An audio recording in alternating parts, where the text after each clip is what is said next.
Allez, bienvenue dans PCA Podcast, Parcours Confidence Antilles, le podcast où des acteurs professionnels aux Antilles vont nous partager leur histoire dans le monde de l'entreprise en tant que salarié ou entrepreneur. Allez, go! On n'apporte rien au monde en se dévalorisant. Il n'est pas éclairé de se faire plus petit que l'on est, simplement pour rassurer les autres autour de nous. Nous sommes tous conçus pour briller. Bienvenue dans cet épisode de PCA Podcast. On va accueillir Alissa. Comment vas-tu, Alissa? Ça va très bien, je te remercie, et toi-même? Moi, ça va. Déjà, bonne année. Merci. Amour, santé, gloire, argent. Force et courage. Ouais, totalement. On en aura besoin. C'est ce que je te souhaite. Et que tu arrêtes de faire des barrages. Ah, purée, je voulais pas qu'on le sache, mince.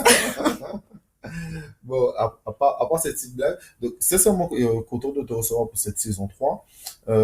La fameuse question qui reste, saison 1 ou saison 2, qui es-tu?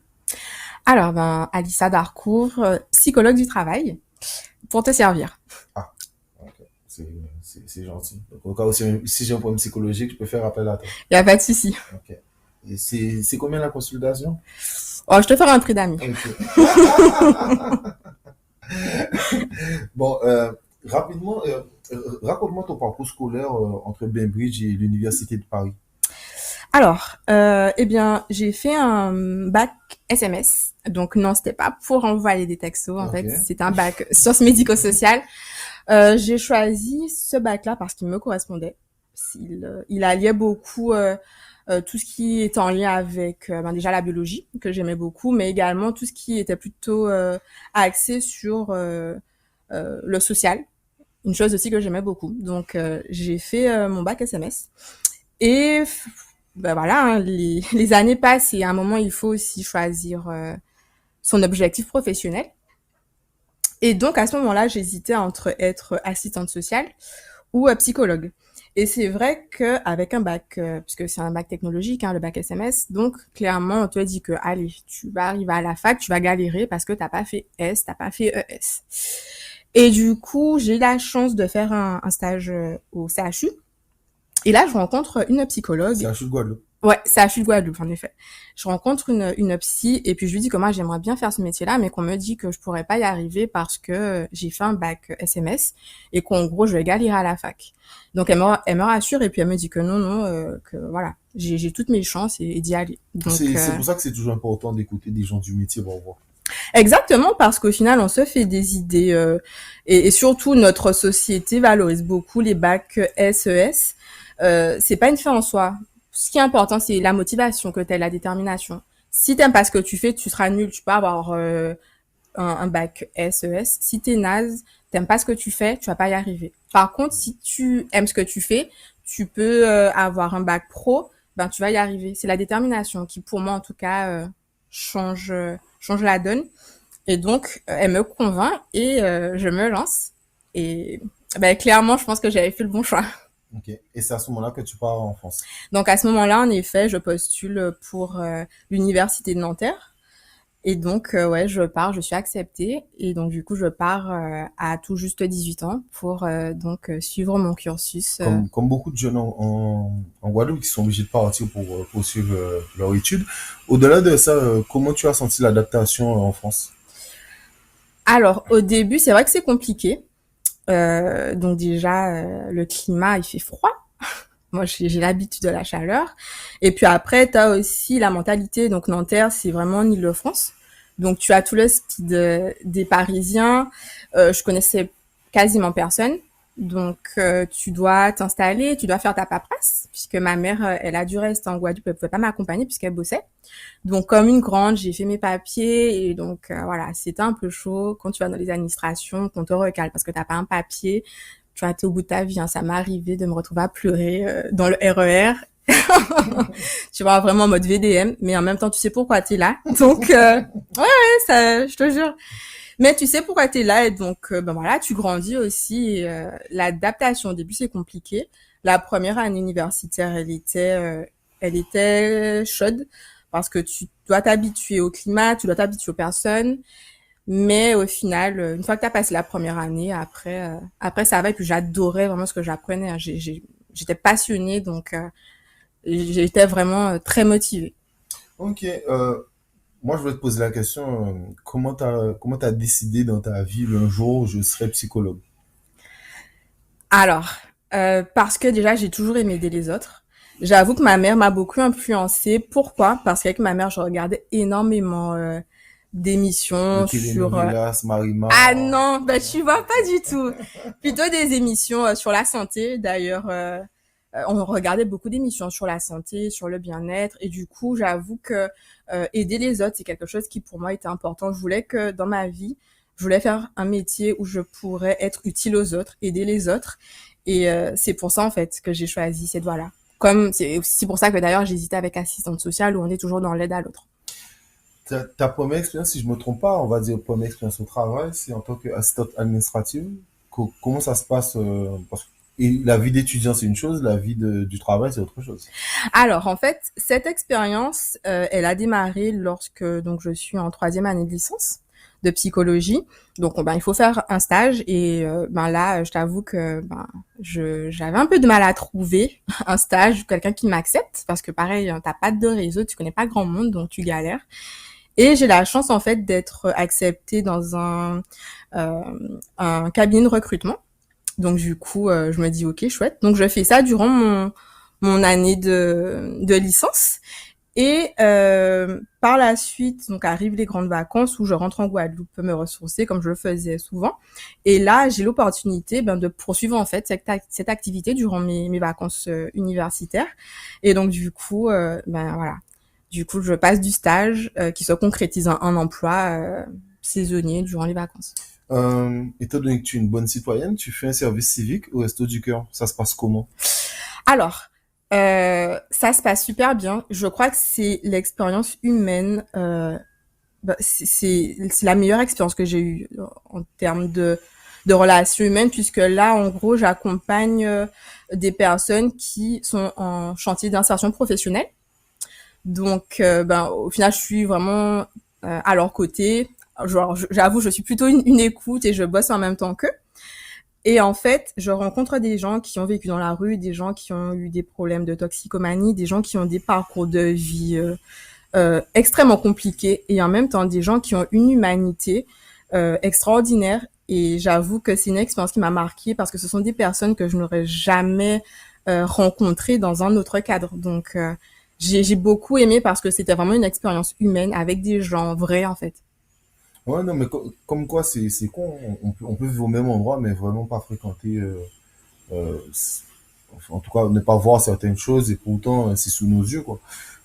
Tu fais aussi un petit stage de RH pendant 6 mois. C'est ça. Alors en fait, ça c'est mon stage de fin d'année d'études.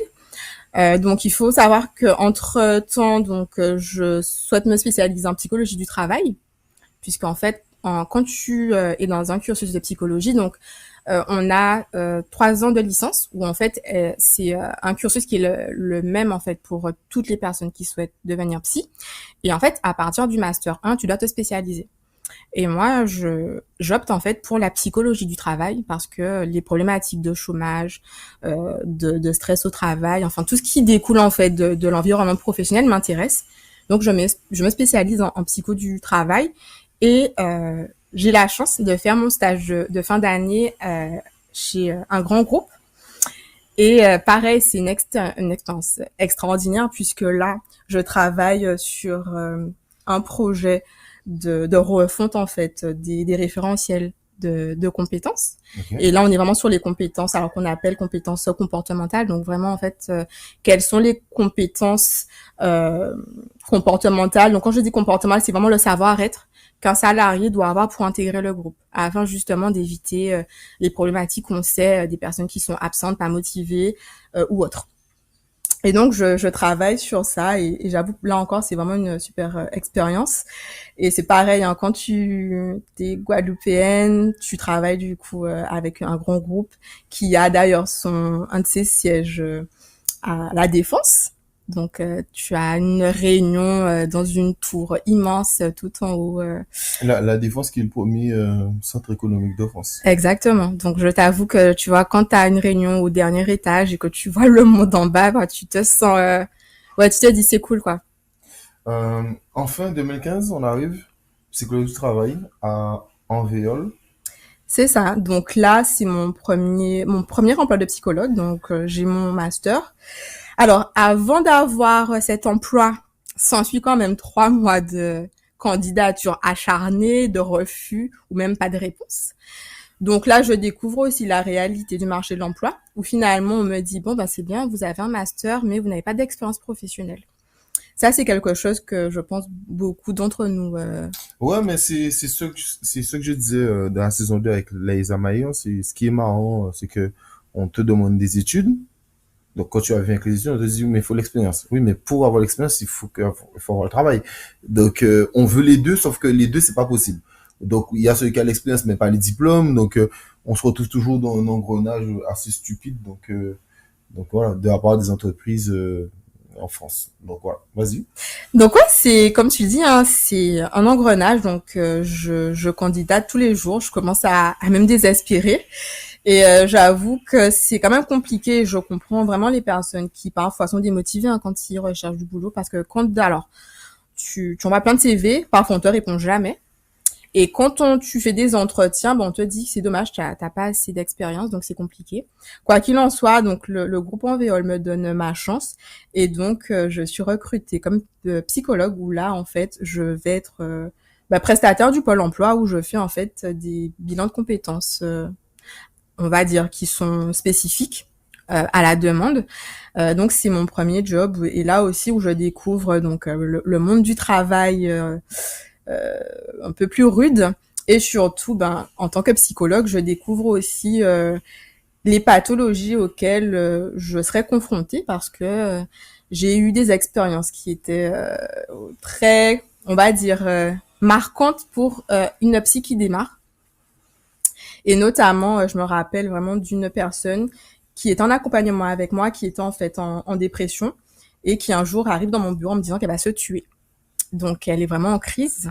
Et là, je me dis, oh mon Dieu, je suis jeune diplômée, il faut que je gère ça, quoi. Donc, tu le gères, mais après, quand la personne est partie, que tu as réussi à la calmer, crois-moi que tu vas dans le bureau de ta collègue pour exploser, quoi. Parce que tu te prends ça dans la tronche quand tu es jeune diplômée. En théorie, tu connais, en pratique, c'est autre chose. Donc, je découvre aussi la réalité de mon métier. Et pour autant, je kiffe encore plus, quoi. Ok, bon, non, mais j'imagine que quand tu as des cas hyper difficiles comme ça, quand tu commences, c'est pas forcément facile, mais malheureusement, tu as besoin de cas comme ça pour grandir en termes d'expérience, quoi. Exactement. C'est comme ça qu'on se forge.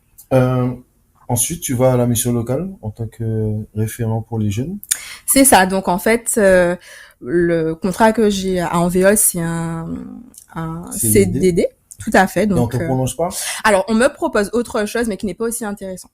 Donc, du coup, je me dis intéressant pour pas intéressant, autant voir autre chose. Et donc là, je me dis, allez, on va voir ce qui se passe du côté des jeunes. Donc, en effet, je deviens référente garantie jeune.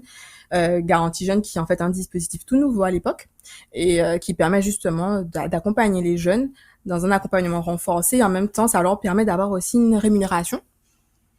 Donc, j'enchaîne là-dessus. Et là, pareil, du coup, c'est un nouveau public que je découvre, hein, les jeunes avec les problématiques sociales qui sont extrêmement présentes, notamment dans le secteur où j'étais, puisque j'étais à Bondy. Donc là, pareil. C'est le quartier riche. Oui, tout à fait, quartier très huppé de la France. Un peu comme Neuilly. Totalement. Et donc du coup, voilà, je découvre aussi les problématiques des jeunes. Je découvre pareil les difficultés sociales, l'exclusion des jeunes qui sont parfois mis à la rue par leurs parents, les jeunes qui ont des enfants, les jeunes qui sont dans la drogue, parfois dans la délinquance, les repris de justice. Donc c'est un autre monde que je découvre et ça me permet également de découvrir aussi l'insertion professionnelle et sociale. Ok. Non, mais c'est super intéressant. Tu enchaînes en tant que chargé d'orientation? C'est ça. Alors, à la mission locale, donc c'était un poste qui était très intéressant. Néanmoins, on va dire que j'avais pas forcément la même vision que le directeur en fait de la mission locale. Et puis pareil, hein, moi j'étais vraiment dans cette envie de toujours voir d'autres choses. Je suis quelqu'un de très curieuse de nature. Donc, j'ai la chance d'être recrutée justement à l'université de Cergy-Pontoise, où là, je suis donc chargée d'orientation. Et là, c'est un poste où clairement je m'épanouis pleinement parce que j'ai des responsabilités, parce que du coup, je reviens aussi plus au centre de mon cœur de métier qui est la psychologie. Donc là, je fais énormément d'orientation professionnelle. J'accompagne vraiment les jeunes dans leur prise de décision, dans leur choix. Et et là, c'est très intéressant parce que je me retrouve aussi beaucoup face à des jeunes qui finalement font des choix d'orientation professionnelle parce que ben mes parents voulaient que je fasse maths, parce que mon prof m'a dit ben c'est bien, tu as assez intelligent pour faire ci et ça. Sauf que comme on le disait tout à l'heure, quand tu fais quelque chose que tu n'aimes pas, tu as beau avoir les meilleures notes du monde, en fait, tu deviens quelque part un mauvais élève.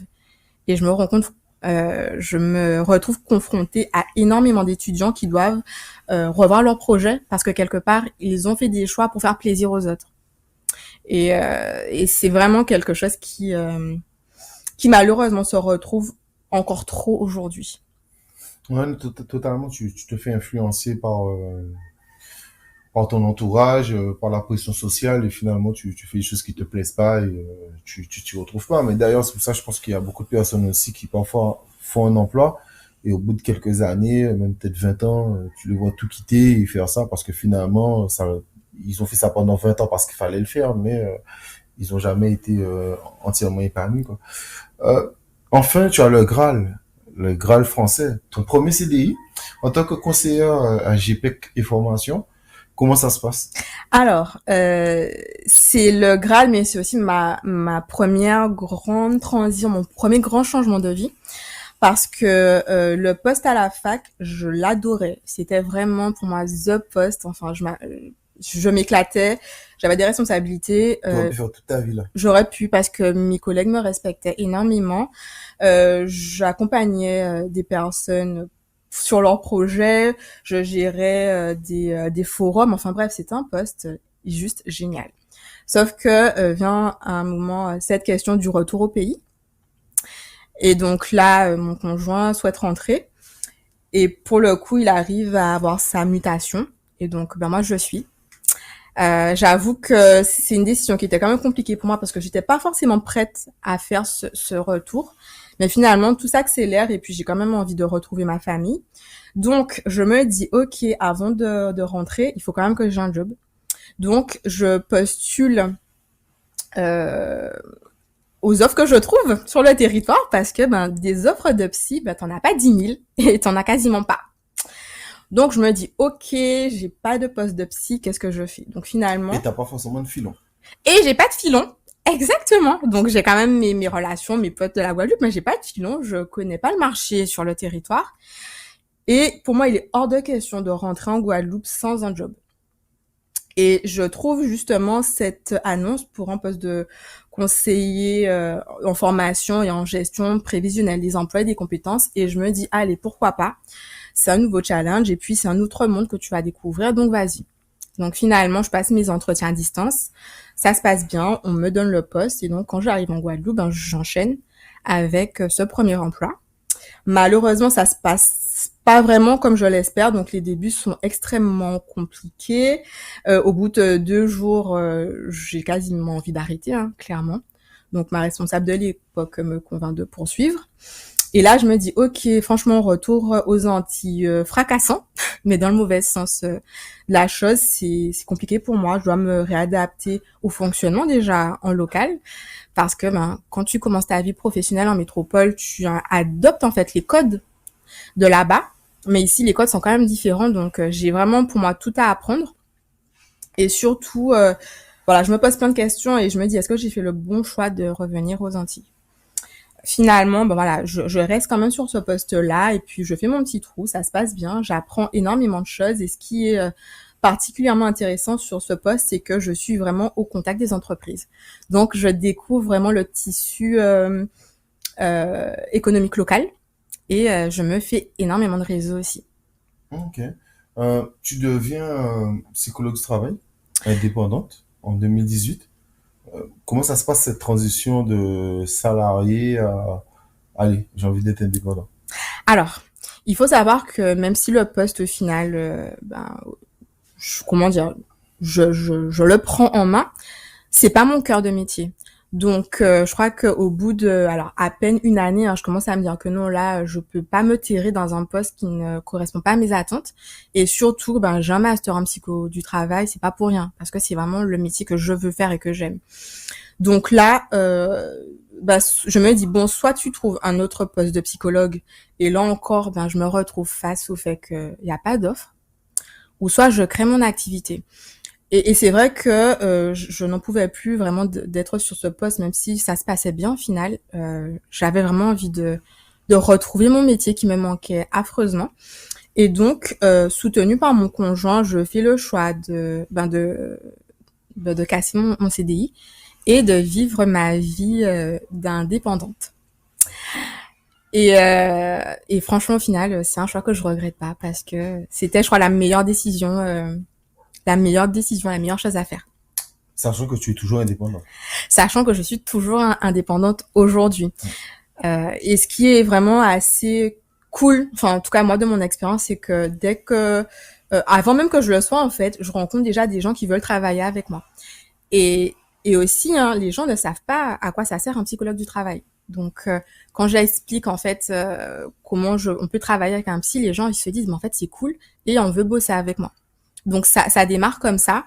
Et j'ai une anecdote assez intéressante parce que dans cette transition et ce changement, donc je me dis bon, il faut quand même que je me fasse du réseau parce que t'es indépendant, ma chère amie, il faut te faire une clientèle. Totalement. Et je vais au spot parce que le spot c'est the place to be pour les indépendants du moment. Donc je me dis bon ça serait cool d'aller voir ce qui se passe là-bas. Et là je rencontre le gérant qui est fermé depuis. Malheureusement, ça c'était ouais. C'est triste, mais voilà, c'est en tout cas le spot a fait que j'ai rencontré en fait mon premier client là-bas. Et donc je rencontre le gérant du spot, Jordan à l'époque, et je lui dis que je suis psychologue.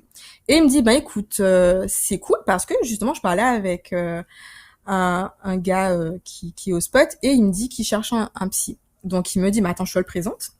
Donc moi j'avoue que je suis assez impressionnée, je sais pas quoi dire à la base, je suis juste passée prendre des infos et en fait on me présente à quelqu'un qui pourrait être mon potentiel client. Et puis finalement je discute avec cette personne et tout de suite ça match et on collabore. Donc pour pas le citer, Yannick Jotam de Fissom Conseil et c'est mon premier client et c'est quelqu'un avec qui on bosse encore ensemble jusqu'aujourd'hui. Donc comme quoi la collaboration c'est très bien passé. Ça s'est super bien passé et c'est vrai que dans mon parcours j'ai plein d'anecdotes comme celle-ci où finalement je rencontre des futurs collaborateurs mais à des endroits plus qu'improbables. Non mais je comprends tout à fait. Tu sais, j'ai vu aussi que tu as le côté formatrice. Est-ce que tu veux aussi m'en parler? Oui, alors il faut savoir que je fais de la formation également et ça c'est grâce à une collaboratrice que j'ai rencontrée et devine où c'était chez l'esthéticienne. Donc, toujours des anecdotes. Toujours des anecdotes et des rencontres improbables mais qui au final perdurent. Et donc avec cette collaboratrice qui elle en fait a une entité qui se situe en Martinique, elle me propose en fait de gérer l'antenne Guadeloupe de sa structure. Donc j'accepte. Et donc avec elle, on développe beaucoup en Guadeloupe le bilan de compétences, et notamment pour la fonction publique hospitalière. Et également la dimension formation. Donc je fais des formations sur les risques psychosociaux, la gestion de conflits, la gestion du stress. Et tout récemment, j'ai eu le certificat de formatrice en processus de communication. Donc je t'en parlerai après. Okay. Si tu es sage.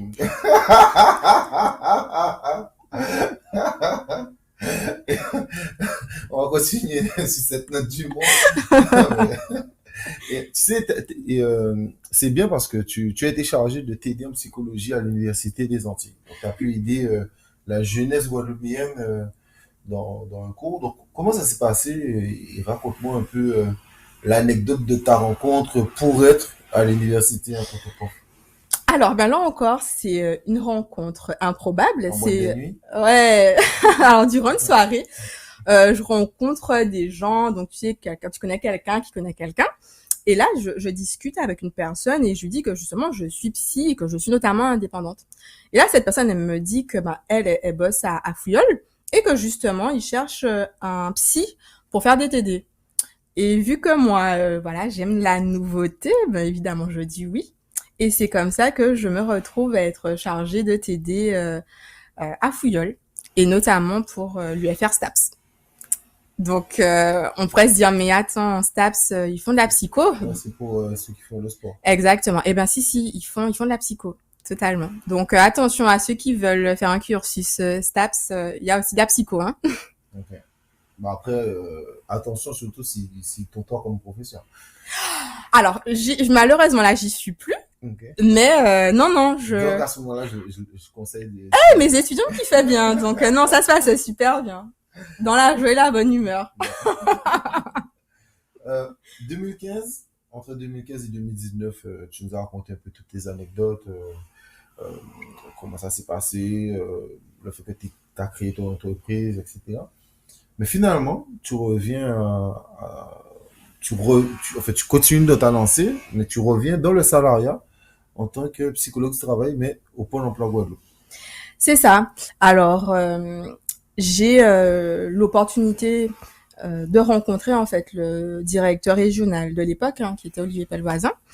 Et donc, il me contacte sur LinkedIn et il me dit que voilà, au Pôle emploi, il recrute des psychologues. Et donc, il voit mon profil, sachant qu'en effet, il n'y a pas forcément énormément de psychologues sur le territoire. Ça, il faut le savoir.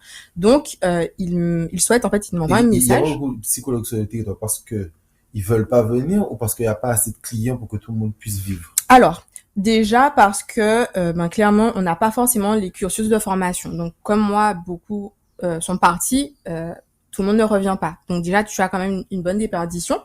Après, donc il faut savoir que maintenant à Fouilleul, ils ont ouvert quand même un cursus en psycho du travail. Donc il y a un master qui se fait, mais en partenariat avec une université de la métropole.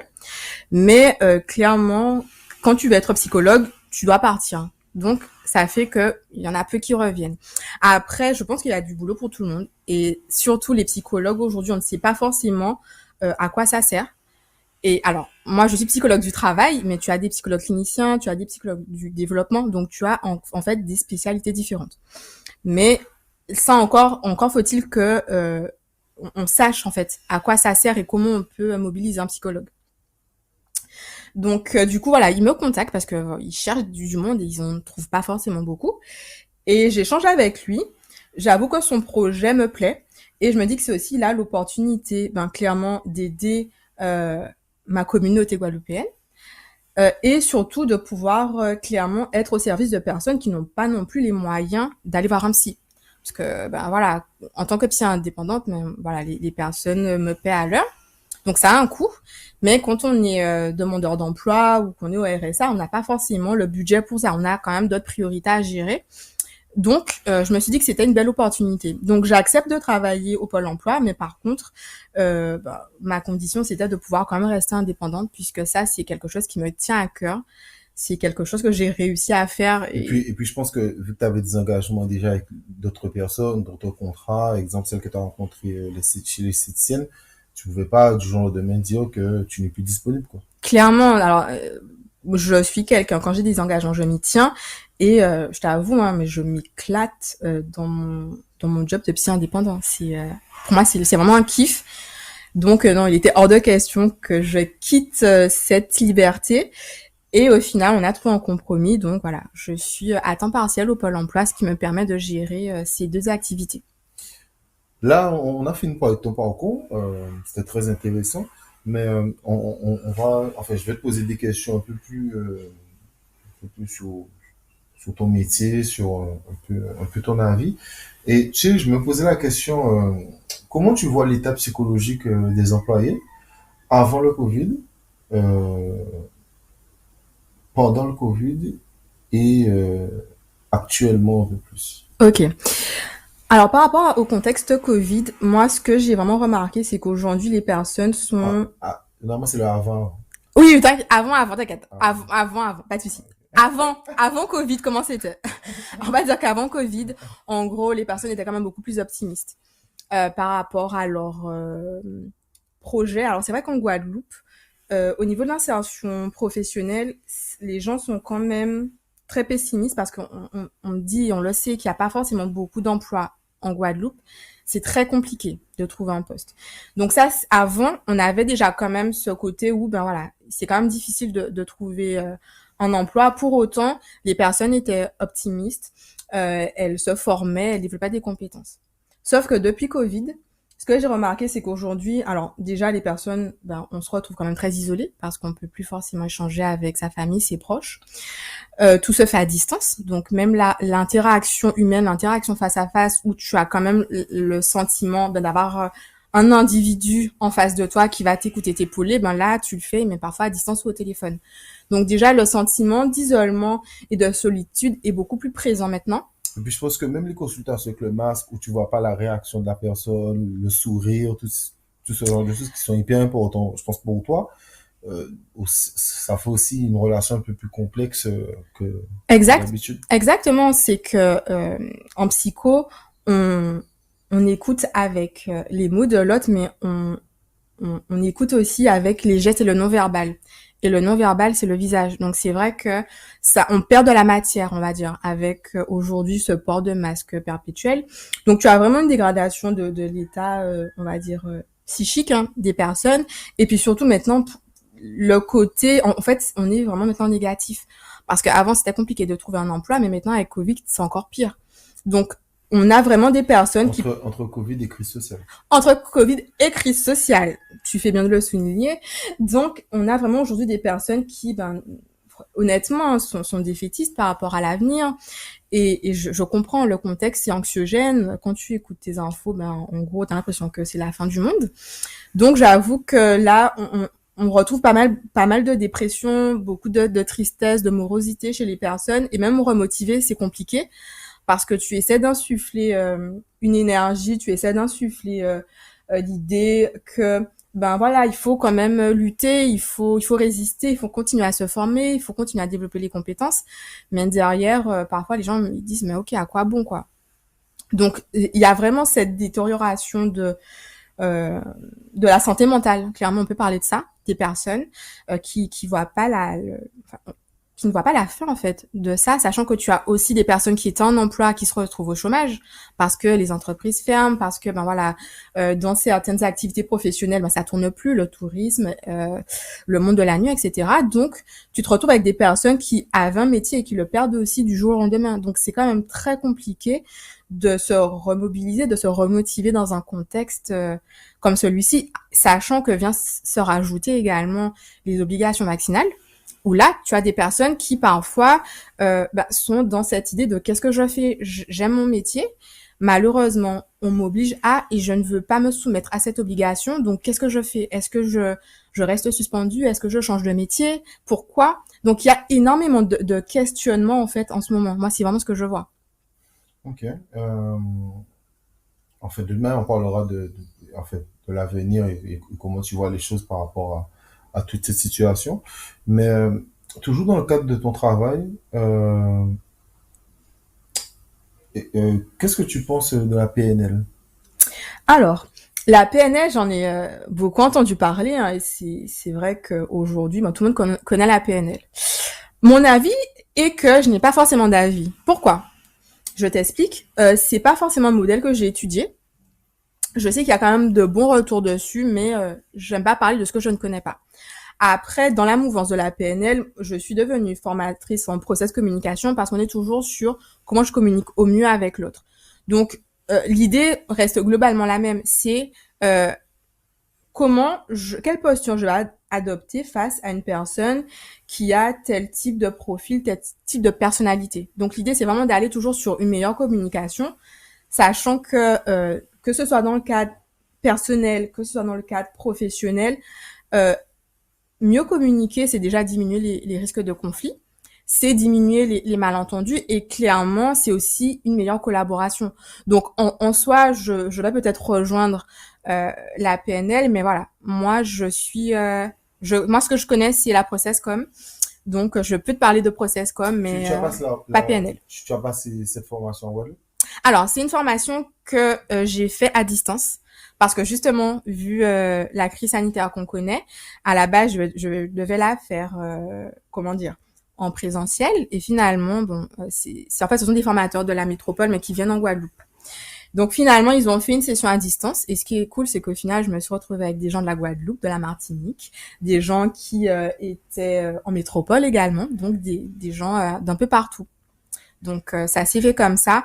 Et moi, c'est un modèle que j'affectionne beaucoup parce que déjà, il est très prisé au niveau RH. Parce que un manager qui sait communiquer avec ses collaborateurs, ben pour moi, c'est quelque part un bon manager. Tu penses qu'un manager peut apprendre à communiquer d'une formation ou tu penses que c'est plus inné?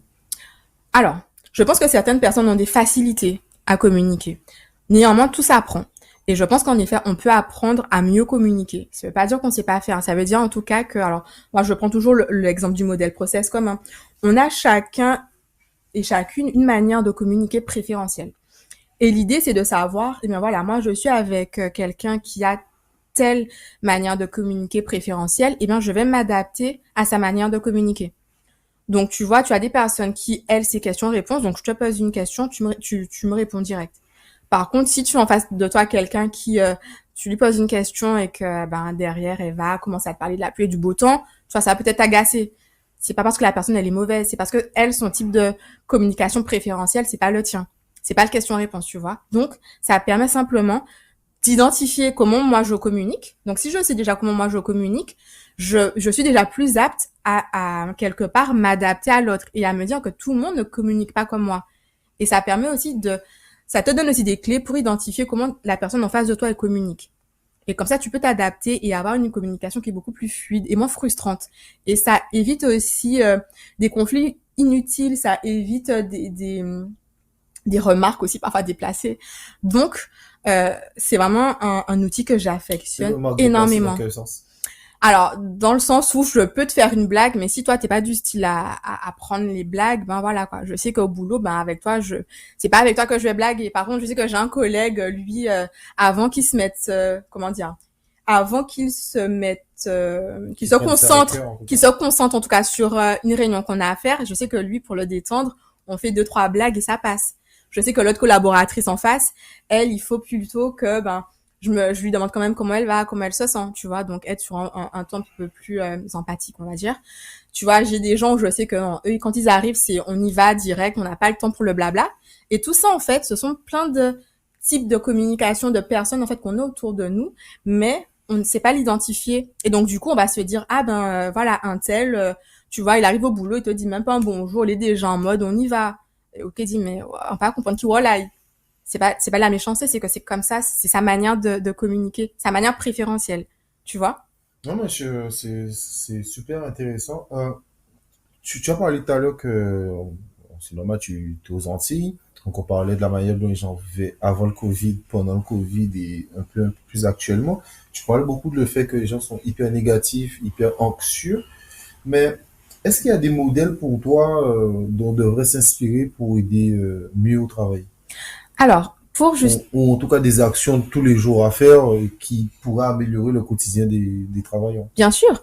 Alors, je vais pas forcément parler de modèle, mais je vais surtout parler d'actions à faire. C'est vrai que bon, le contexte est très lourd et naturellement, quand on est au boulot, c'est pas tout le temps la joie. Néanmoins, ce qui est important, c'est déjà de s'écouter. Donc, s'écouter, c'est quoi? C'est savoir quand il faut que je prenne quelques vacances. Donc, pas être acharné parce que parfois, on est tellement centré sur le boulot, la charge de travail, que au final, on se rend pas compte que nous-mêmes, on n'est pas forcément au top de notre forme. Donc, ça apprendra à s'écouter. Après, pareil, les employeurs peuvent aussi mettre en place des actions pour la qualité de vie au travail. Donc, comment je fais pour que mon salarié, il se sente bien dans son cadre professionnel? Donc, tu peux agir en effet sur plein de petites choses, comme avoir ne serait-ce que une salle de repos, peut-être offrir un sas d'échange, d'écoute à tes collaborateurs. C'est aussi optimiser ton organisation du travail, faire en sorte que les choses soient bien organisées, mieux rodées. Il y a plein de choses en fait qu'on peut faire pour justement améliorer le quotidien d'un salarié. C'est peut-être mettre même, tu vois, des outils numériques. Qu'est-ce que tu penses des modèles américains, des grosses entreprises comme Google ou Apple, où il y a le côté où tu peux dormir l'après-midi, où il y a même des entreprises, exemple, ils n'ont pas d'horaire. Les gens ils viennent à l'heure qu'ils veulent, ils partent à l'heure qu'ils veulent. Donc, qu'est-ce que tu penses un peu de ça? Alors moi, je trouve que ce sont des modèles qui sont assez intéressants parce que clairement, tu peux rester toute une journée au boulot, ça veut pas dire que tu seras efficace et opérationnel pendant 7 heures d'affilée. Ça, c'est faux, clairement. Par contre, moi, je trouve que c'est intéressant parce que justement, là, dans ce genre de modèle, eh ben, le salarié s'écoute en fait. Donc, il sait que ben là, il a besoin de faire une micro-sieste, il a besoin d'un temps de repos, il a besoin de décompresser. Donc, il a un sas pour le faire. Mais derrière, il reprend son activité et je pense que ça aide à être beaucoup plus efficace. Parce qu'une fois que tu t'es reposé, une fois que voilà, tu as eu un petit moment ludique, on va dire, peut-être que tu es plus apte aussi à te reconcentrer sur ta tâche plutôt que d'être devant ton ordi à te dire purée, il faut que je fasse ça, ça, ça. À un moment, tu lâches en fait. Donc, je pense que c'est illusoire de croire qu'un salarié sur une journée de 7 heures est efficace durant 7 heures. C'est faux. Parfois, on déconnecte. Parfois, on a besoin de, tu vois, les temps post-café, etc. pour juste se ressourcer, se vider la tête et se recentrer. Et moi, j'ai travaillé dans des entreprises où justement, tu avais des coins repos, où tu avais des énormes poufs et tu pouvais en fait faire des micro-siestes ou te détendre. Je pense que c'est important. Et c'est super intéressant de ta part. Est-ce que les entreprises antillaises le font? Alors, certaines entreprises antillaises commencent à s'intéresser à ça, commencent à s'intéresser à la qualité de vie au travail. Alors, pour moi, ce sont souvent les grandes entreprises qui ont peut-être le temps de se pencher sur ce type de problématique. Totalement. Voilà, parce qu'une petite structure, elle est dans le jus. Il faut être rentable, il faut survivre. Donc, non pas forcément ce recul. Et puis c'est une autre manière de manager. C'est beaucoup plus familial. Généralement, quand c'est une petite structure, tout le monde se connaît beaucoup plus. On parle beaucoup plus de notre vie. Mais quand t'es déjà 100 employés, même 50, c'est déjà différent. Quand t'as déjà plusieurs sites à gérer, c'est encore différent. Mais c'est vrai que les petites structures, pas qu'elles en ont pas besoin, mais c'est vraiment autre chose. Alors, c'est différent. Différent. Totalement. Alors, c'est pas qu'elles n'en ont pas besoin, tu as parfaitement raison, mais parfois elles ont d'autres problématiques et d'autres urgences à gérer. Et puis, et c'est un budget la aussi. différence Hein. avec ça, c'est que, moi, je prends un métier très simple. Un boulanger.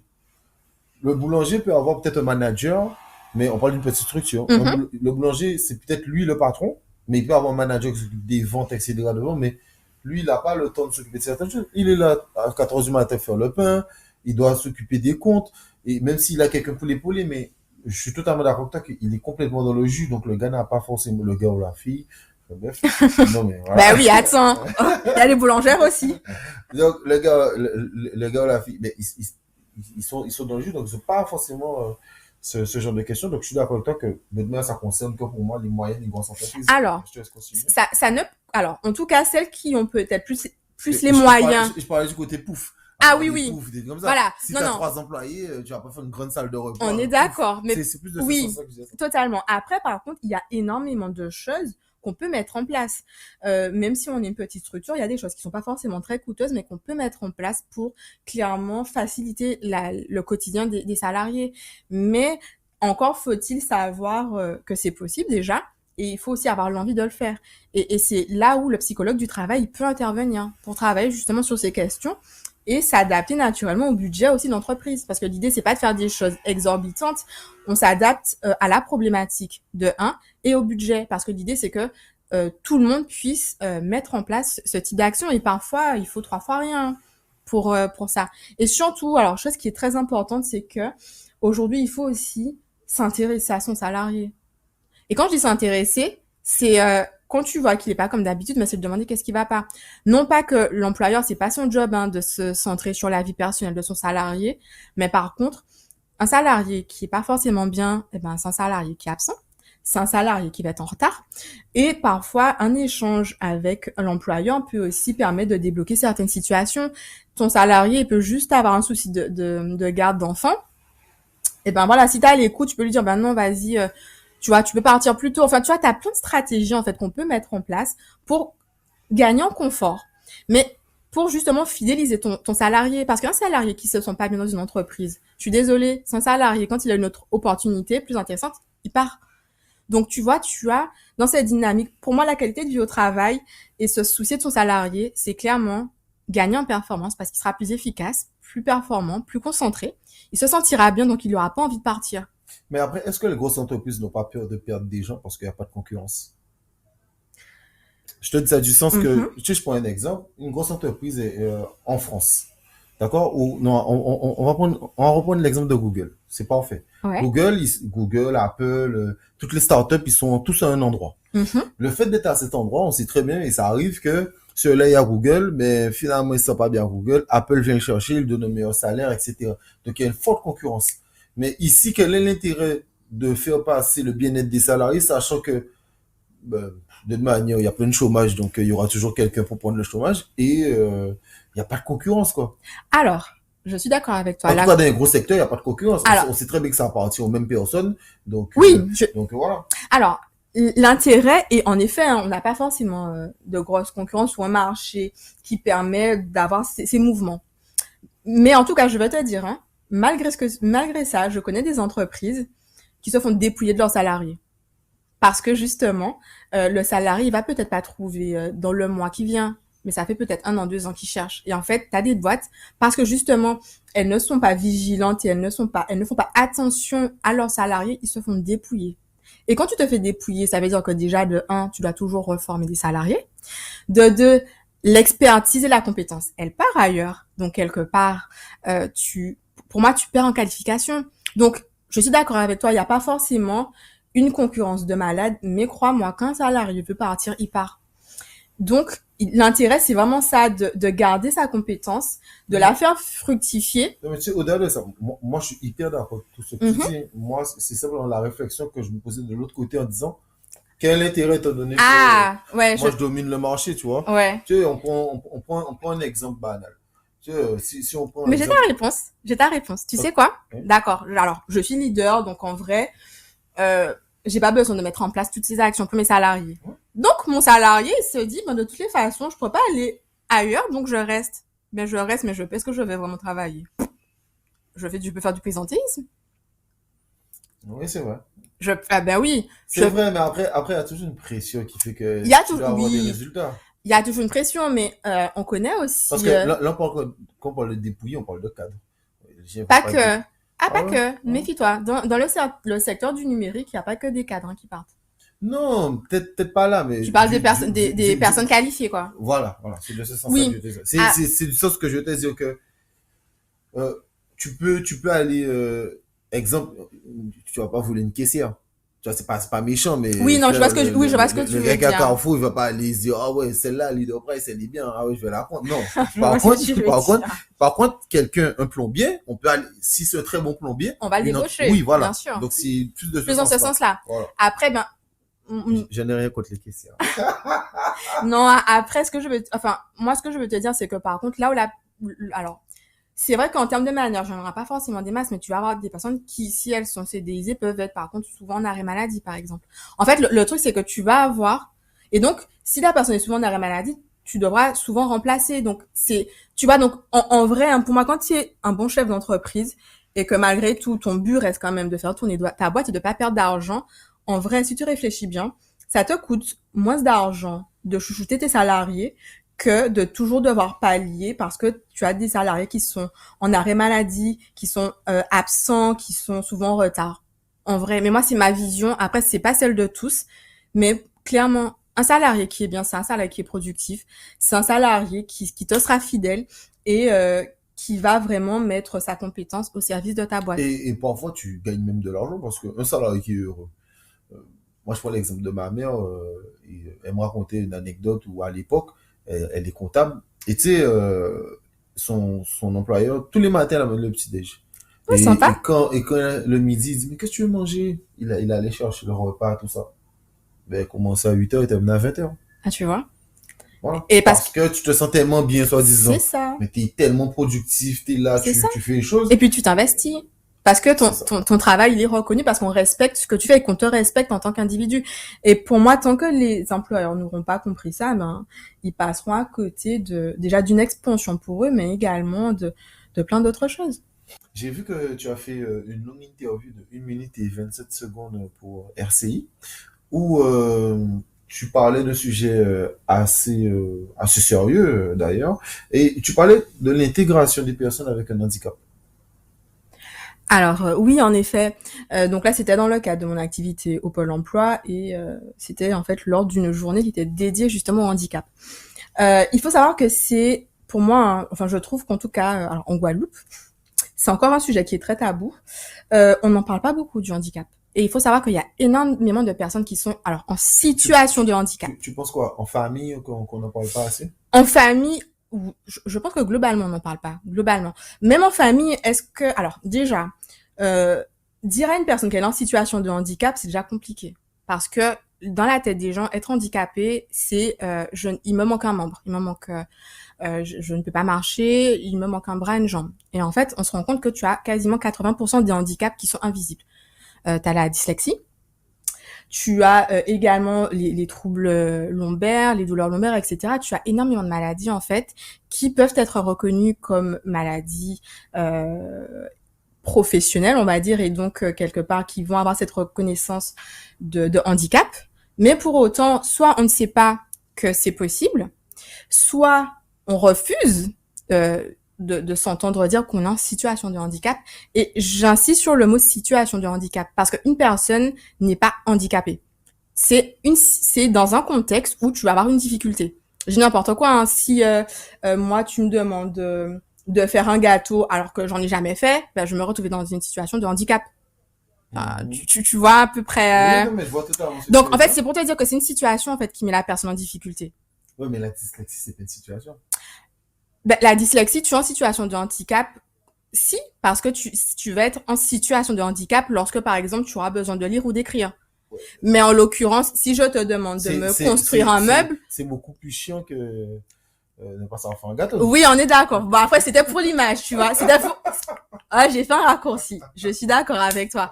Mais c'est pour te dire que, pareil, je suis dyslexique, je serai en difficulté lorsque je dois lire ou écrire. Tu vois? Si, par contre, je dois monter un meuble, ben... si je dois pas lire, je lis pas la notice, je monte mon petit meuble Ikea rapidement. Là, je suis pas en situation de handicap, tu vois. Et souvent, les personnes ont du mal à se détacher, en fait. Les personnes, parfois, se vivent comme handicapées, alors que tu es handicapé dans un contexte, en fait.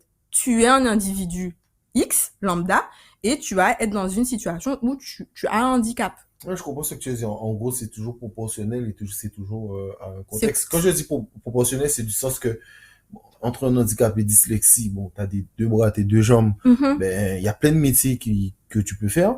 Oui, bien sûr. Donc t'es handicapé, allez, on va dire en gros à 1%, alors qu'un tétraplégique, ça sera. Ben, c'est différent, naturellement. Là, c'est un handicap qui va t'empêcher. C'est un handicap lourd. Voilà. Totalement.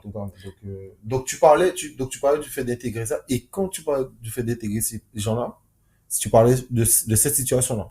Alors je parle de toutes les situations de manière globale, parce que déjà. Quand je dis cette situation-là, c'est situation handicap léger ou même handicap. Non, je parle de tout type de handicap parce que après.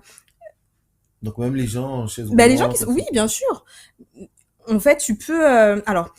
J'ai quelqu'un qui m'est très cher, avec qui j'ai eu la chance d'échanger beaucoup. C'est une personne qui était, alors c'est l'ancien président de la Fédération française de handicap.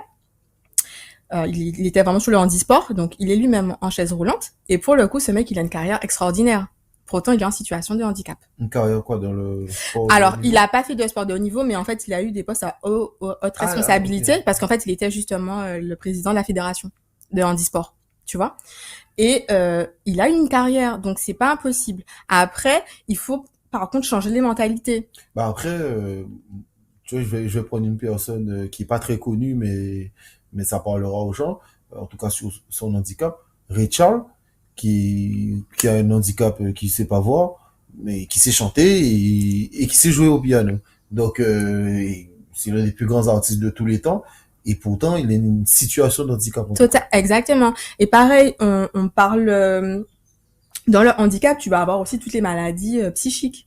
Les personnes qui sont bipolaires, les personnes qui sont schizophrènes, elles sont aussi en situation de handicap. Mais tout ça, c'est un handicap qui est invisible. Tant que la personne n'est pas en situation de crise, on va dire, tu le vois pas ça.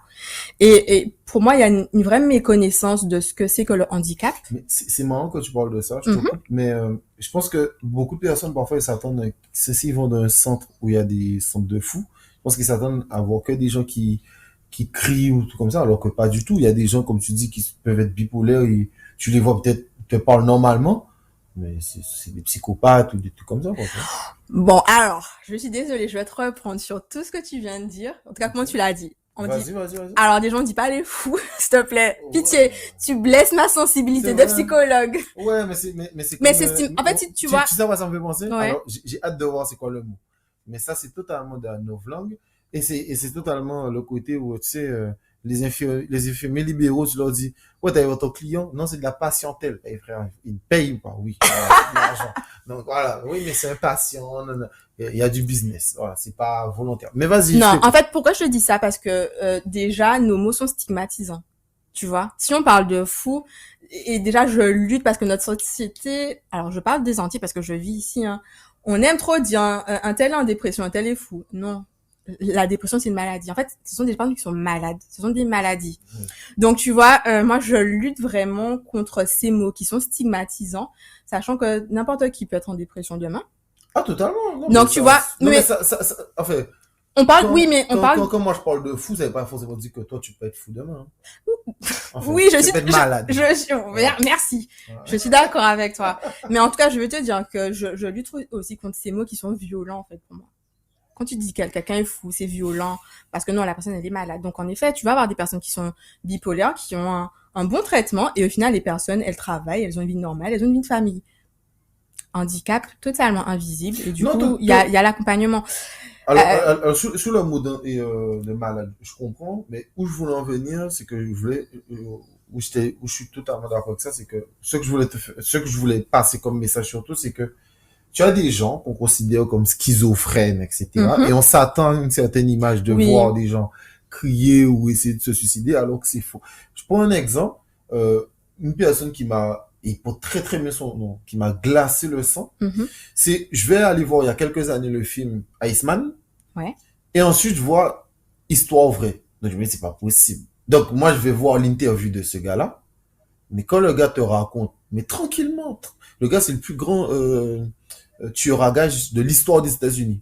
Et le mec te raconte tranquillement, ouais, j'ai tué un tel, pourquoi? J'avais une nouvelle arme, une arbalète, donc je voulais tester. Voilà. Il a perdu au billard, le mec lui a manqué de respect, mais il a brûlé le mec vif dans sa voiture. Tu vois, et le mec te parle de ça avec un détachement, mais de fou. Et c'était quelqu'un hyper aimant avec sa femme. Il avait ses 2 filles. Il était un papa gâteau. Et pendant des années, personne ne s'est douté que le gars, il était complètement malade. Oui. Alors, merci. T'as compris. Donc oui, en effet, je suis d'accord. Mais en fait, tout ça, c'est qu'on a des clichés, on a des stéréotypes. Et les stéréotypes, on la vie dure. En effet, une personne qui a une maladie mentale, psychique, c'est pas une personne qui va crier, qui va être mise dans la rue. Hein. C'est totalement faux. Ça, c'est très peu de personnes. Donc, en effet, je suis d'accord avec toi. Il y a aussi une représentation qui est assez fausse et qui est assez biaisée. Et tu vois, pour moi, tout ça prouve que on n'est pas assez informé, qu'on ne sait pas et qu'on se fait une image qui est fausse. Et on se fait une image parce que c'est ce qu'on voit à la télé, c'est ce qu'on voit dans les films. Mais les films, c'est pas la vraie vie. Et pour en revenir justement sur l'importance que moi j'accorde à cette question du handicap, et de l'insertion. Et de l'insertion, totalement, c'est qu'aujourd'hui, il y a une méconnaissance des entreprises déjà de ce que c'est, de comment on peut intégrer une personne qui est en situation de handicap. C'est la faire du business. Mais tu peux faire du business avec une personne. Tu peux faire du business. Alors, quand ok, tu es chef d'entreprise, tu recrutes quelqu'un, de compétent. Oui. Même si la personne est en chaise roulante, qu'est-ce que tu recherches? Ah non, mais sur ça je suis d'accord. Mais par contre, l'entrepreneur, non mais moi sincèrement ça me dérange pas. Mais moi je me mets à la place, à la place d'une autre personne et qui peut se dire, ouais mais frère, peut-être la personne a tout le temps des problèmes de santé, tout ça, j'ai pas envie. Tu vois, déjà que les gens sont hyper absents, ça fait chier. Donc voilà, alors je comprends ton discours hein, et ma réponse à ce discours parce que c'est vrai, c'est une réalité, c'est ce qu'on on peut me le dire aussi. Parce que même si, on prend un exemple, même si une personne est en chaise roulante et la personne peut conduire, les gens conduisent, etc. Et ces gens-là, ils sont très bonne santé. C'est-à-dire que peut-être qu'ils ont juste pas l'usage de leur jambe, mais les gens sont très très bonne santé. On est d'accord. Mais toi, t'as pas envie de ça. Tu te dis, mais c'est parce que c'est pareil, c'est parce que par manque de connaissances. Ouais, mais les entreprises, il y a beaucoup d'entreprises qui n'ont pas envie de faire du social. Mais c'est pas une question de faire du social. Tu recherches de la compétence. Mais c'est là où je pense qu'il y a aussi un problème dans le point de vue. Tu cherches de la compétence. Quand tu intègres une personne qui est en situation, alors déjà, quand tu as une personne qui a un handicap invisible, la personne, elle n'est pas obligée de te le dire, de un. La personne peut avoir sa reconnaissance de travailleur en situation de handicap. Il n'est pas obligé de te le dire. Ça veut dire que je peux avoir quelqu'un qui est dyslexique, il intègre ma boîte, et ben, tu vois, je vais apprendre, quand il sera en situation, là, je vais me dire, il y a un problème.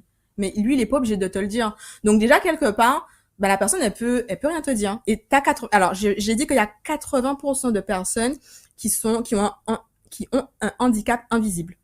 Donc, en vrai, toi, 80% des gens qu'on considère comme malades, non, ou 80% de la de population. manière générale, Ouais. dans les gens handicapés, tu as 80% dans les gens handicapés. qui sont en situation de handicap, tu as 80% où le handicap est invisible.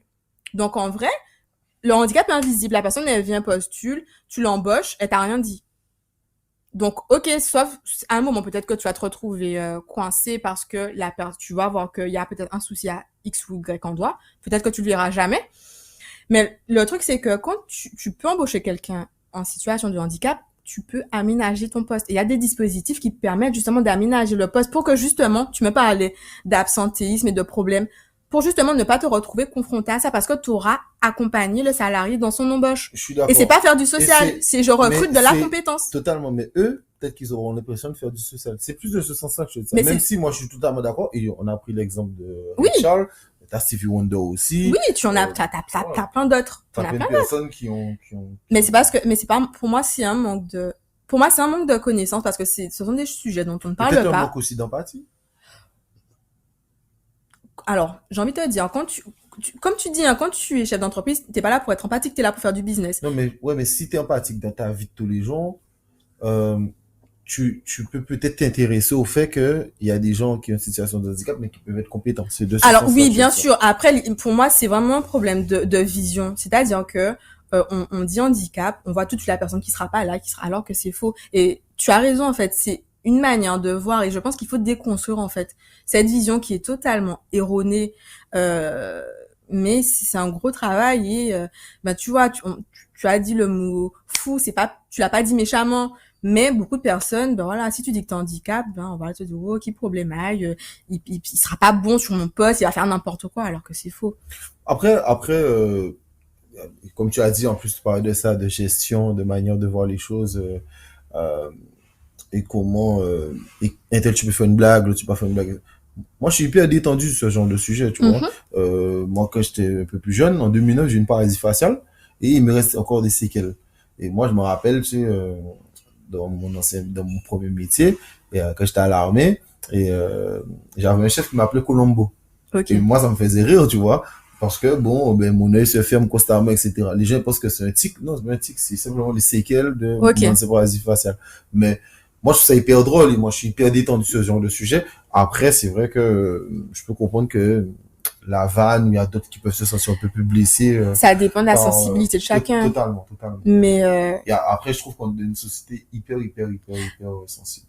Mais bon, ça c'est un autre débat. Ça c'est un autre débat. Mais il y a des choses à faire. Il y a vraiment des choses à faire. Il faut, je pense, il y a une éducation à faire au niveau du handicap et vraiment casser en fait tous ces préjugés qu'on a, mais parce qu'on n'en parle pas aussi, hein. Ouais, mais demain il y a une éducation à faire sur tellement de choses et le chantier est large. Oui, totalement. Je prends un truc bidon et ensuite on passe à la question suivante, mais moi je déteste qu'on dise en France les Noirs et les Arabes. Les Arabes, c'est pas les Algérie, c'est pas arabe, c'est Maghreb. C'est Maghreb, ils sont pas des Arabes. Les Arabes, c'est exemple les gars du PSG, le Qatar, ça c'est des Arabes. Mais tout le temps, je te dis, il y a une tour noir et arabe. Ça veut rien dire.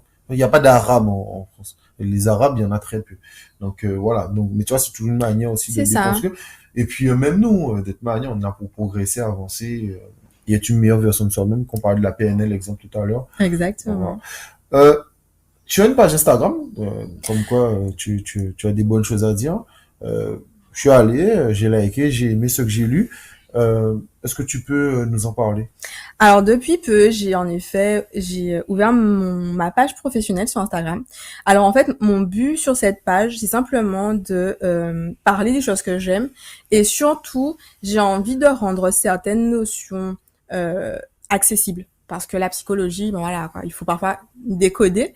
Et moi, je veux rendre certaines choses accessibles. Je veux parler des choses qui moi me touchent et rendre l'information plus concrète pour ceux en tout cas qui veulent et qui s'intéressent. Hein. Donc c'est vraiment mon but avec ça, et c'est parler de. J'ai envie de parler de beaucoup de choses, d'orientation professionnelle. J'ai envie de parler de dépression, de deuil, de toutes ces choses qui nous intéressent et qui nous touchent, oui, tous à un moment. Qui fait tes visuels? Moi. Ou c'est toi? Ok. Ouais. Est-ce que tu commences déjà à avoir des petites questions par des gens? Alors, Est-ce que ça t'est arrivé déjà parce que tu viens de démarrer la page. Oui, donc elle a pas 20 ans. Voilà, donc ça fait. Est-ce que ça va faire à peu près un mois, tu vois, c'est vraiment. Donc c'est tout jeune. C'est tout jeune. Après, alors j'ai des questions, oui, mais sur ma page perso. En fait, sur ma page perso, il y a des gens en fait, oui, qui me posent des questions, qui parfois avec qui j'ai des discussions, parce que oui, les gens se questionnent sur elles, sur leur vie, et oui, ça m'arrive bien sûr que les gens en fait se mettent à discuter avec moi sur tout un tas de problématiques en lien avec la psycho, tu vois. Ok. Ou sur leur vie. Ou surtout sur leur vie, ça arrive en effet. Bon, après, quand je vois que ça commence à partir vraiment consultation, bon, je dis qu'il vaut mieux prendre un rendez-vous. Voilà. Mais après, Pour gagner les 60 €. je suis pas à 60 €. À 5 €. Non, pas du tout. Non, mais après, c'est... Mais tu aimes pas donner le nom de la page? Ah oui, alors c'est Météor Consulting. Ah, c'est vrai. Regarde, je suis pas une bonne communicante. Je fais pas bien ma com. Ouais, Météor Consulting. Donc, en effet, vous pouvez voir un petit peu ce que je mets, poser des questions aussi. Après, j'aime beaucoup répondre aux questions parce que, clairement, ça permet aux gens de comprendre, de déconstruire. Et puis, et moi, ça me fait avancer dans ma réflexion aussi. Hein. De toutes les manières, pour ceux qui sont sur la page Instagram de PCA Podcast, je mets toujours les informations en description et le lien, donc voilà. Et après, je vais aussi m'abonner quand le podcast sortira. Je m'abonne, comme d'habitude. Je m'abonne chaque fois aux invités. Voilà. Il y a que les abonnements des invités que les gens voient. Comment tu vois l'insertion des jeunes? On a parlé de ton côté référent à la mission locale, mais un peu plus précisément, surtout actuellement aux Antilles, comment tu vois ça? Même si la période est hyper complexe. Et complexe. Alors, j'ai suivi un petit peu tous les débats qu'il y a eu autour des jeunes, de l'insertion des jeunes. Et souvent, je me rends compte que on part toujours du principe qu'il faut mettre en place des nouveaux dispositifs, qu'il faut mettre de l'argent en place. Ok, mais en fait, l'insertion des jeunes, c'est déjà clairement que le jeune puisse savoir où il va. Alors, sincèrement, je trouve que c'est bien d'injecter de l'argent, de mettre en place des dispositifs, blablabla. Sauf que si le jeune, il sait pas ce qu'il veut faire concrètement, tu vas le mettre dans un dispositif X ou Y, mais est-ce qu'il saura toujours ce qu'il veut faire? Alors, je vais te couper. C'est totalement intéressant ce que tu dis, et c'est totalement mon problème avec la France. C'est que ce qu'il faut comprendre, il y a une journaliste qui a écrit un super article sur Le Monde en octobre, je crois. C'est super intéressant de lire ça. Avant la crise, donc en 2019, la France est le pays qui dépense le plus d'argent de son PIB dans le public. D'accord? Le PIB de la France, pour se rendre compte, c'est un plus de 2000 milliards.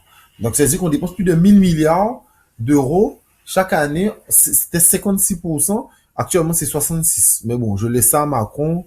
Allez, parce que il y a la crise Covid, donc il a augmenté de 10%. Mais je prends les 56%. On est le pays où on dépense le plus, mais on n'a pas les meilleurs résultats.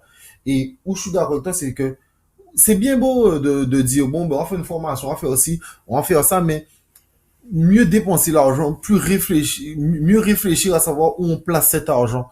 Parce que pareil, et on fera pas un long débat sur ça sert à rien, c'est pas le débat, mais on a le système de santé qui coûte le plus cher. Et on n'a pas le meilleur système de santé.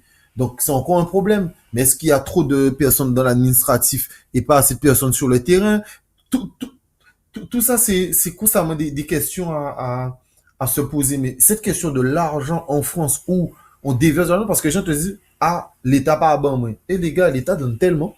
L'État donne énormément d'argent, sauf que l'argent est très, très, très, très, très mal utilisé en France. Vas-y, continue. Et je te rejoins assez. En fait, l'idée, c'est que oui, les dispositifs, c'est bien, c'est même très bien, mais pour moi, il faut aller au cœur du sujet et au cœur du problème. Et le cœur du problème, c'est quoi? C'est qu'un jeune, s'il a pas travaillé sur son projet d'insertion professionnelle, mais vraiment, hein, quand je te dis, c'est vraiment le travail de bout en bout, Ok, on va lui proposer une formation, il va la faire, et puis après il va se dire, ah mais en fait ça, bon, j'aime pas trop. Alors il va aller à droite, à gauche. Si tu prends pas ton temps pour te poser et réfléchir à vraiment qu'est-ce que tu veux faire de manière très concrète, tu t'en sors pas. Et c'est là où je trouve qu'en effet, on parle beaucoup d'insertion des jeunes, mais avant d'aller sur le côté formation, il y a déjà le côté orientation. Et ça, pour moi, c'est déjà la clé et la base. Si tu sais où tu veux aller, ton chemin, il sera tracé. Tu sauras quelles sont les étapes. Quelles sont les étapes à valider pour arriver à ton objectif. Mais si tu sais pas, ben on va te proposer des choses et puis je vois hein, les gens on leur propose des choses, ils le font pour ne rien faire. Ils se disent bon au lieu de rien faire, je vais faire ça. Et c'est pas le but parce que tu feras des choses à gauche, à droite. Oui, tu vas avoir plein de compétences diverses, mais au final, il y a rien de concret. Et puis je pense que même un pays, pas me tromper, mais il y a un pays scandinave entre la Suède et le Danemark, j'oublie lequel, mais il y a des pays aussi qui font la formation par rapport aux besoins du pays aussi. Parce que former, enfin, j'ai pas donner de métier, mais bon, il y a des gens qui sont formés dans des métiers, mais il y en a 10 000, quoi. Alors, Il y en a 10 000 et les gens ne trouvent pas. Alors qu'il y a des métiers en France qui sont bloqués. Exemple, actuellement, le numerus clausus pour être médecin ou alors les places pour être infirmier ou être soignant, c'est toujours un peu compliqué alors qu'il en manque. Tout le temps, on te dit, il en manque, il en manque, il en manque. Donc, pourquoi pas plus former des gens qui veulent être formés dans ça et exemple, injecter plus d'argent de ce côté que donner de l'argent dans des filières, voilà quoi, qui ont pas forcément d'avenir. pour précision, il faut savoir que je parle du territoire en Guadeloupe. Hein.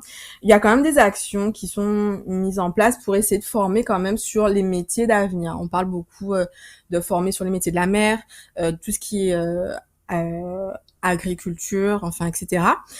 Le problème de certains métiers, c'est qu'ils sont pas du tout glamour. Alors quand je dis glamour, c'est qu'en fait, les jeunes publics ne s'intéressent pas à ces métiers-là.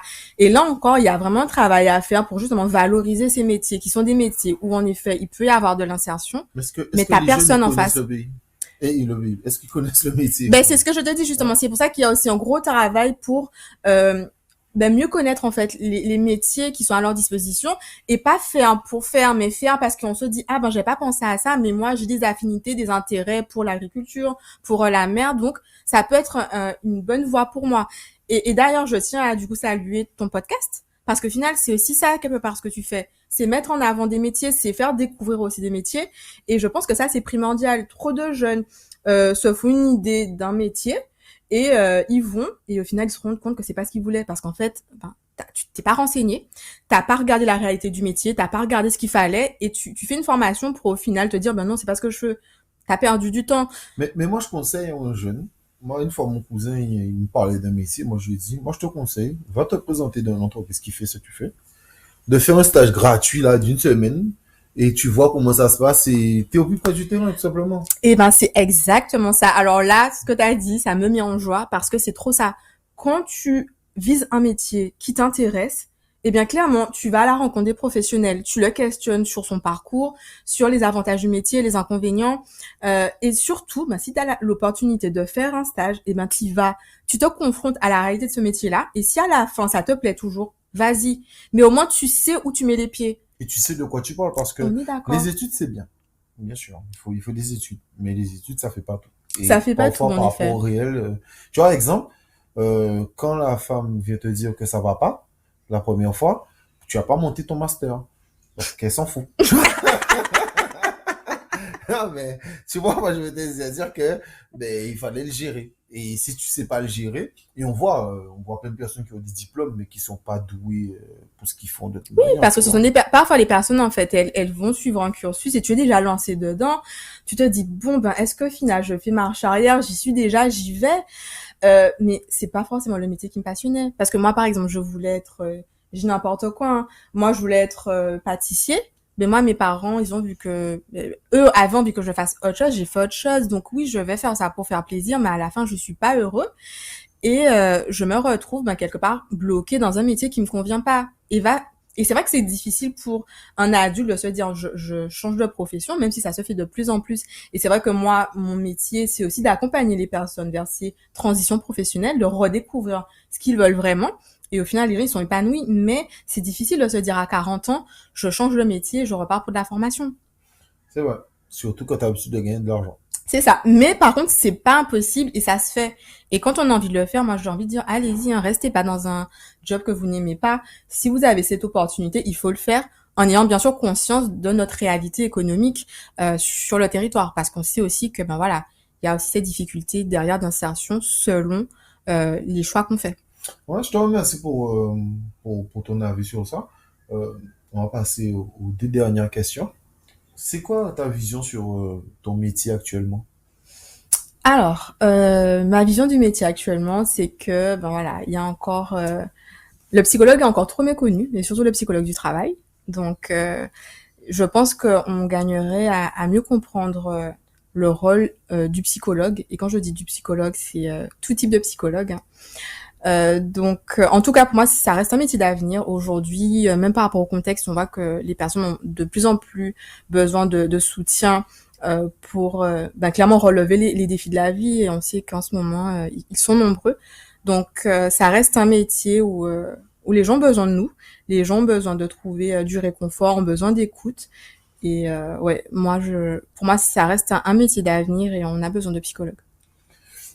Et non, parce que c'est vrai que moi, je voyais le psychologue, t'es assis sur une banquette Et, et je, tu racontes ta vie, quoi. et la personne et le psychologue hoche la tête. Ah, Non, c'est une image qui est erronée. En tout cas, alors moi, je parle de ma pratique à moi. Non, non, mais l'idée c'est c'est bien parce que déjà, tu expliquais la différence entre tous les psychologues c'est et ça. voilà. Non, sincèrement, c'est top. Et plus globalement, ta vision sur ta Guadeloupe. Ma vision sur la Guadeloupe, Non, je reste. ta Guadeloupe. Alors ma Guadeloupe, oui, la mienne. C'est pas la tienne, c'est la mienne. Ok. Voilà. Il y a eu un slogan qui m'est passé en tête un instant. Je vais pas te dire lequel. Bref. Ça, c'est du racisme. Moi, je pas comme du racisme. Oh, mais non.